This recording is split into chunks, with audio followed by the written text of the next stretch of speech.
وہ خدا کا تصور پیش کر رہی ہے۔ اب ہم یہی چیز دیکھتے ہیں کہ کیا خدا جو ہے وہ اپنی مخلوق پہ ظلم کرتا ہے، کیا وہ اپنی مخلوق کے ساتھ بدی کرتا ہے؟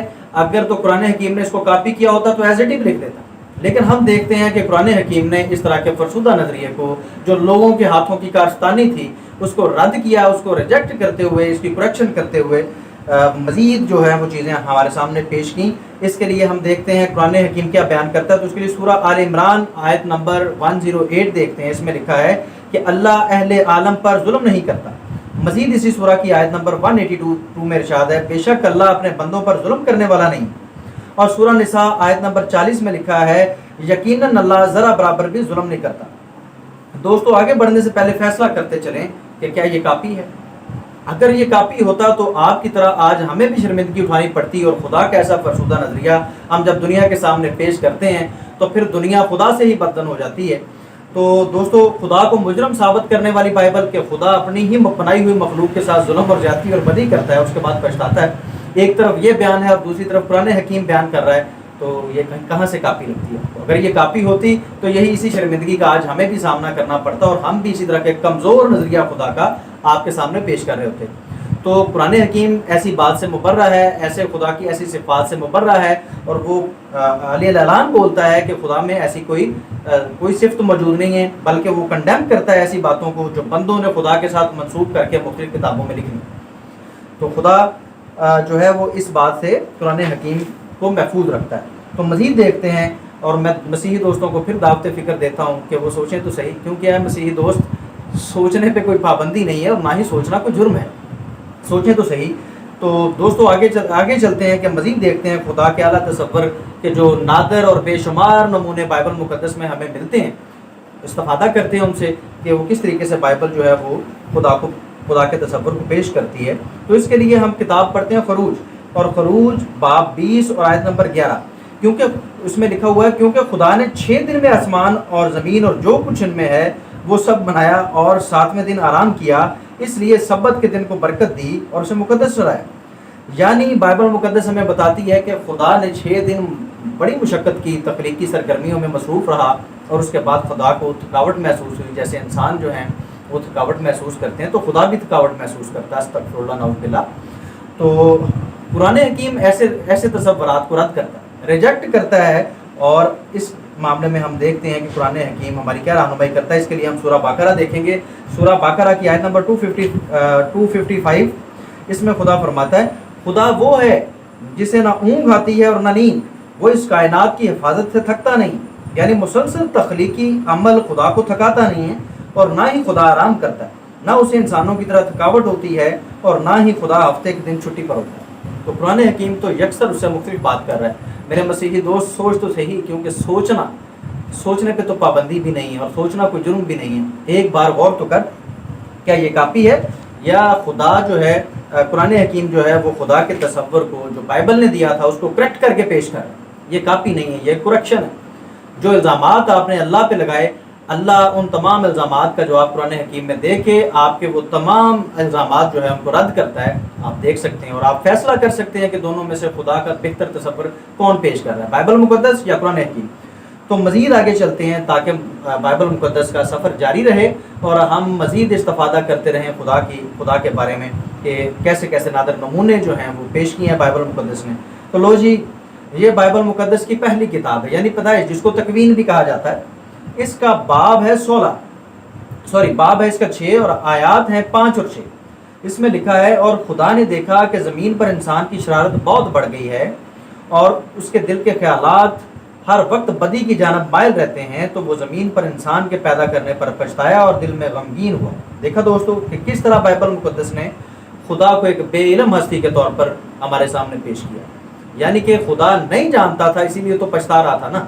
وہ نہیں جانتا تھا کہ انسان کیا کرنے والا ہے، اور جب انسان نے ایسا کیا تو خدا اس پہ پچھتانے لگ گیا کہ یہ میں کیا کر بیٹھا۔ اگر آپ یہ پورا باب پڑھیں تو آپ دیکھیں گے کہ اس کے بعد خدا فیصلہ کرتا ہے اور کہتا ہے کہ میں انسان کو بنانے سے اس حد تک ملول ہوا ہوں کہ میں اس کائنات کو نیست و نابود کر دوں گا، میں اب چرند پرند کو بھی نہیں چھوڑوں گا، میں ہر چیز کو، اس کائنات کو نیست و نابود کر دوں گا، میں پچھتا رہا ہوں انسان کو بنانے سے۔ یعنی کہ خدا یہ کہہ رہا ہے، نعوذ باللہ استغفر اللہ، یہ خدا پر الزام ہے، اور یہ وہ انسانی ہاتھوں کی کاریگری ہے جو بائبل کے اندر داخل کر دی گئی، اور آج ہمیں یعنی کہ مسیحی دوستوں کو اس وجہ سے شرمندگی کا سامنا کرنا پڑے گا کہ خدا، استغفر اللہ، نعوذ باللہ، کیا خدا بھی ایسی ہستی ہے کہ جس کو پچھتانا پڑتا ہے اور جس کے علم میں کچھ نہیں ہوتا؟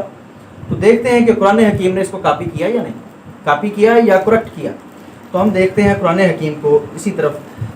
اس لیے قرآن حکیم میں خدا فرماتا ہے کہ میں ان تمام باتوں سے بری ہوں، مبرہ ہوں جو لوگ مجھ پہ الزامات لگاتے ہیں. تو اس کے لیے ہم سورہ بقرہ آیت نمبر 29 سے استفادہ کریں گے، اس کے آخری حصے تھے جس میں اللہ تعالیٰ فرماتا ہے کہ وہ ہر چیز کا خوب جاننے والا ہے. اس لیے آپ کو یہ اعلیٰ تصور صرف بائبل مقدس، موجودہ بائبل مقدس میں ہی مل سکتا ہے. سو کالڈ بائبل، جس کو آپ کا دعویٰ ہے کہ وہ الہامی ہے، آپ کو ایسا تصور خدا کے بارے میں بائبل مقدس میں مل سکتا ہے. قرآن حکیم تو کیا کہ کوئی ذی شعور آدمی بھی ایسی باتوں کو کاپی نہیں کر سکتا. تو قرآن حکیم تو ایسے تصورات کی کریکشن کرتا ہے، کاپی نہیں کرتا. یہ سب سے آپ کا بنیادی تصور ہے بائبل مقدس خدا کے بارے میں کس طریقے سے خدا کو ریپرزینٹ کر رہی ہے، وہ آپ کے سامنے. تو مزید جو ہے ہم دیکھتے ہیں کہ قرآن حکیم اس بارے میں کیا کہتا ہے. تو میں پھر سے دوستوں سے، مسیحی دوستوں سے ریکویسٹ کرتا ہوں کہ میرے دوستو سوچیں ضرور، غور ضرور کریں، کیونکہ سوچنا، سمجھنا اور غور کرنا اس میں کوئی جرم نہیں ہے. تو اس کے بعد ہم مزید چلتے ہیں کہ قبل اس کے کہ دیر ہو جائے، ہم مزید بائبل مقدس کا سفر جو ہے وہ اسی طرح جاری رکھتے ہیں کہ بائبل مقدس کی کتاب ہے قضات، اس کا باب ہے 1 اور اس کی آیت ہے 19. اس میں خدا کی عظمت کس طریقے سے بیان ہوئی ہے وہ آپ بھی سن لیں. خداوند یہودا کے ساتھ تھا، خداوند یہودا کے ساتھ تھا، اس نے کوہستانیوں کو نکال دیا پر وادی کے باشندوں کو نہ نکال سکا کیونکہ ان کے پاس لوہے کے رتھ تھے. استغفر اللہ. دیکھا دوستو بائبل مقدس کیسے خدا کو کمزور ثابت کر رہی ہے. اپنی مخلوق کے سامنے خدا بے بس ہو گیا کیونکہ خدا کی اس مخلوق کے پاس جو وادی کے باشندے تھے ان کے پاس لوہے کے رتھ تھے. تو اس وجہ سے خدا بے بس ہو گیا اور انہیں نہ نکال سکا. تو خدا کو کس انداز سے بائبل مقدس ہمارے سامنے ایک کمزور ہستی کے طور پہ پیش کرتی ہے، حتیٰ کہ خدا عاجز آ جاتا ہے اپنی مخلوقات کے سامنے، اپنی مخلوق کے سامنے، کہ ان کو نہیں نکال سکا. اب اسی معاملے میں ہم رہنمائی لیں گے کہ قرآن حکیم سے کہ کیا قرآن حکیم نے اس کو کاپی کیا یا اس کو کریکٹ کیا. تو اس کے لیے ہم دیکھیں گے سورہ آل عمران آیت نمبر 189 جس میں لکھا ہے اور زمین و آسمان اللہ کے قبضہ قدرت میں ہیں اور اللہ ہر شے پر قادر ہے. یعنی اللہ لوہے کے رتھوں سے بے بس نہیں ہوتا، نہ ہی اپنی بنائی ہوئی مخلوق انسان سے بے بس ہوتا ہے، بلکہ مالک فرماتا ہے کہ میں زمین اور آسمان پر قادر، میں ان پر قدرت رکھتا ہوں. مزید سورہ نساء آیت 133 میں ارشاد ہے اے لوگو اگر اللہ چاہے تو تم سب کو فنا کر کے تمہاری جگہ دوسروں کو لے آئے، اور اس بات پر تو اللہ خوب قدرت رکھتا ہے.